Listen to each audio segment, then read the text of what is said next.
Well, hello there.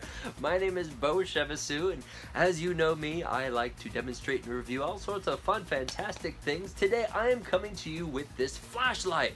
It's actually half a flashlight. The whole thing is not a flashlight, but you can use it as a club for those wonderful little friends that you have, and you can also use it to break glass. As you can see, it's pretty sharp right there, but you don't really care about the features because you can read about those on the actual product description. You probably want to see this thing in action. So there are three modes. That was three modes. Now this is the first mode right here. Extremely bright, like painfully bright. So well done on that front. In order to focus it, there's this little guy. So check it out.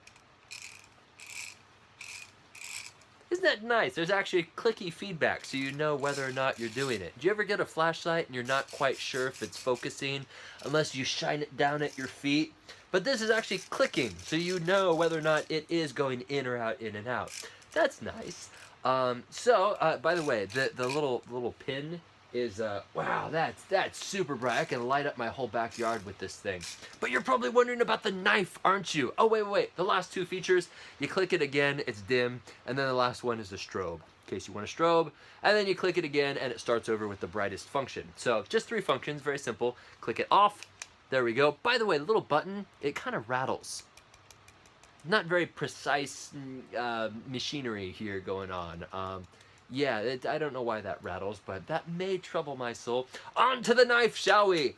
All right, check this out. So, if you were to unscrew this, you will see that the knife is actually a part of the flashlight. But wait, you can take this off like so. I'm not going to do it because it's going to take a long time to actually take it off.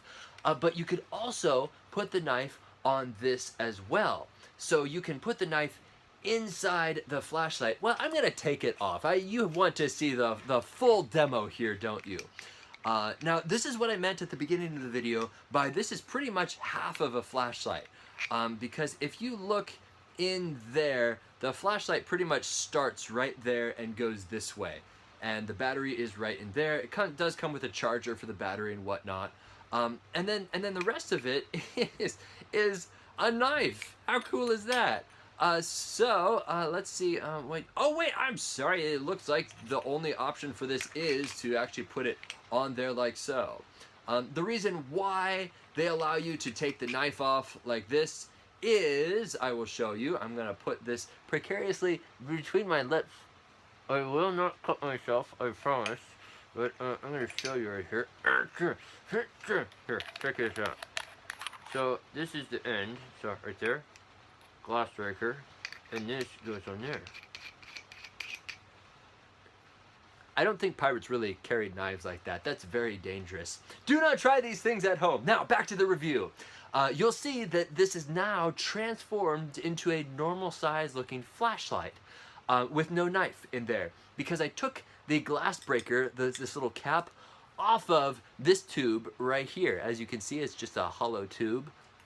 And I guess you could just kind of throw these somewhere if you're not going to be using them with the entire flashlight. But there you go, it's fully customizable. Just know that in order to have the knife in here, you're going to have to put this extension tube on here and then the knife in the extension tube. So the whole thing is going to be this long. Just be aware of that. I was kind of surprised when it showed up and I thought, whoa, this is like one of those giant mag lights, but I think that's kind of purposeful so that it can double as a club.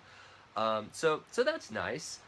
Also, be aware that I wouldn't necessarily use this knife as a quick draw self-defense mechanism because as you can see, it takes quite a bit of time to unscrew the cap to get this undone. So just a moment, I'm going to put it back so you can see. There you go. So now it's back in there. Very extremely sharp, by the way. Holy cow, is this thing sharp. Yeah, it's sharp. So anyway, let's practice, shall we? Let's say that you're using this for self-defense and you want to use the knife. This is gonna get ridiculous, okay? Here we go. So it's on, you're walking down the street with your dog. It's a really nice night. And then suddenly some crook comes up and he's like, hey, I'm gonna violate you in the worst possible way. Use your imagination, but not too graphically. I don't want you guys to be scarred for life. And you're like, whoa, hey, I got a club here. And he's like, I don't care that you have a club. I'm gonna violate you anyway. And so you're like, okay, now I have a knife. You see, the deployment isn't really that, effective. But if you're gonna use this as a survival knife, I guess you could.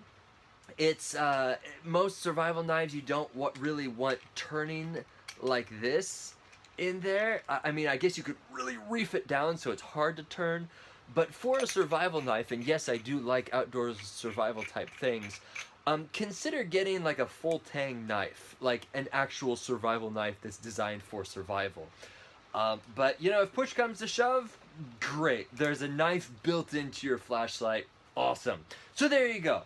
I do give this a 5 out of 5 stars simply because it's very bright, very easy to put together. The knife is extremely sharp, and it's very innovative, very, very creative. I guess the one downside, maybe two downsides that I foresee in this, and this doesn't really compromise the actual usability of it, which is why I don't really take a lot of stars off of it. It's more just kind of head scratching, is the little loose button right there. Kind of sounds plasticky. Plus, when you grab it like this and you move your hands back like this, there are these dinky little rubber grippy things. They're not really grippy things at all, but they're these green rubber bands, and they come out every once in a while. And so I try to smash them in. They don't really do much to improve your grip, so if they fall out, just leave them out and just hold it, normally without the little rubber bands. But yeah, just be aware that the little rubber bands can come off, and then this little plug goes in there. That's where of course you charge it, and there you go. The instructions said not to overcharge it. They had a whole bunch of warnings about how you're going to ruin your flashlight if you try to overcharge this thing. So, bunch of disclaimers there. Yeah, I would just charge it normally and not worry about it. I'm sure it's going to be just fine. But that's my own humble opinion. Don't throw a lawsuit my way. There you go. My name is Beau, and I look forward to demonstrating and reviewing more fun things here on Amazon.com.